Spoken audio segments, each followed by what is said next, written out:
Question: would it be possible to talk about the phenomenon of one embodied person projecting thoughts into another embodied person's mind, particularly in the case of a spiritual teacher projecting thoughts and ideas into their students' minds?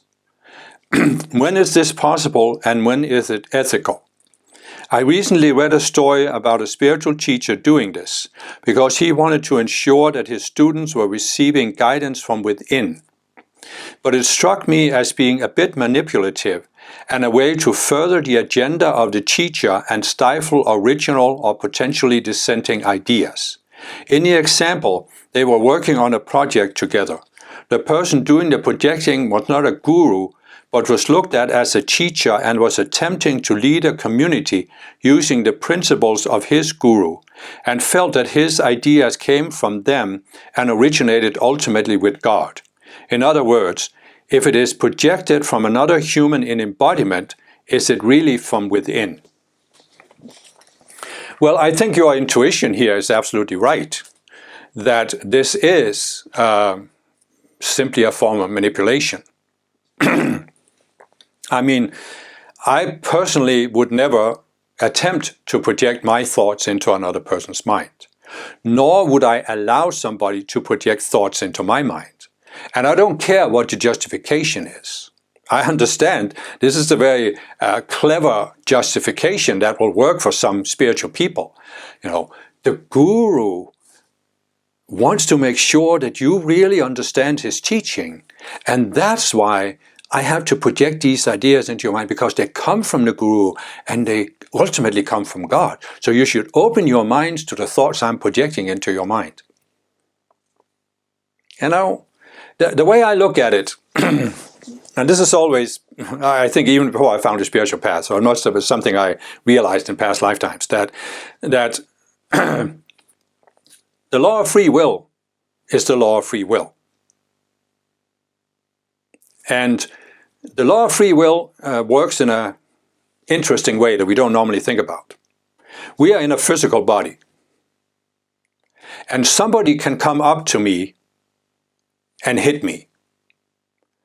And I can't with my free will say, oh, I don't want him to do that. He can still do it. This is physical, right? There's nothing I can do about it. You know, I can't make a choice and say, he's not allowed to do this. So there's a physical outplaying of free will. But when it comes to the mind, emotional body, the mental body, the identity body, my free will is superior. Nobody has a right to violate that. And in effect, they can't really violate it unless I let them.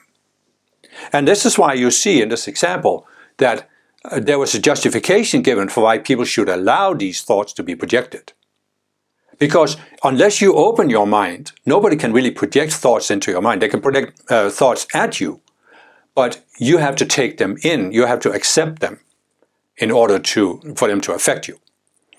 And to me, it's not lawful to project thoughts into people's minds or emotion into their emotional bodies. You know, so many times you see people playing out these control games, or somebody's trying to control somebody else, making them feel guilty, and they're projecting their anger or their sense of guilt into other people's minds. And that's not lawful. I mean, according to the law of free will, it's a clear violation of the law of free will. So I wouldn't do it. I wouldn't allow somebody to do it. And look at it another way, you know. Why would this person need to project thoughts into people's minds? It's obviously because he wants them to do what he wants them to do. But why can't he just state his case and tell them, this is what I think we should do? And if they're convinced, they'll voluntarily do it. Why do you need to project the thoughts? And the other thing I would say is this whole idea that this comes from the guru and ultimately from God. You know, it's just, first of all, God doesn't want to project thoughts into people's minds, because God has given us free will. And God is perfectly happy to let the law of free will outplay itself. because God knows it's going to work itself out in the end. Ascended masters don't want to project thoughts into people's minds. They don't want us to obey them blindly and follow them blindly. They want us to understand what is in our own best interest.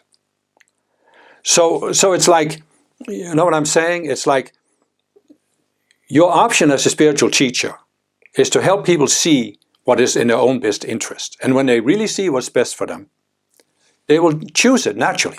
If people knew better, they would do better. So if you think you have to project something into people's minds, you're saying you think it's necessary or justified to force them. But it's never justified to force people. Then you're not a true spiritual teacher, if you want to force people. And, you know, I have seen in spiritual movements I've been involved with, how this can be misused. Oh, this is from the guru. This is what the guru wants. The guru said this. You know, and so what you always have in spiritual movements that reach any size is you have this, you have the guru on the top. You usually have a pyramidal structure with a guru at the top, and the ordinary members at the bottom. And then in between, you have this level of middle managers. And they're the ones who are talking to the people most of the time. The guru might be giving some teachings or some darshan or whatever. When it comes to the practical aspect of the organization, it's the middle managers. And I've seen so many times how these middle managers, you know, they are not really in a high state of consciousness necessarily, but they want those below them to obey them. So they always have this is what the guru said, you know. And I remember from my first spiritual movement, Transcendental Meditation, Maharishi said. And so what you do in this thing, it's probably, the Maharishi did say this, but it was said in a larger context. So here's a person who takes a particular sentence out of context, uses it to say, and Maharishi said this, therefore you should obey me right now.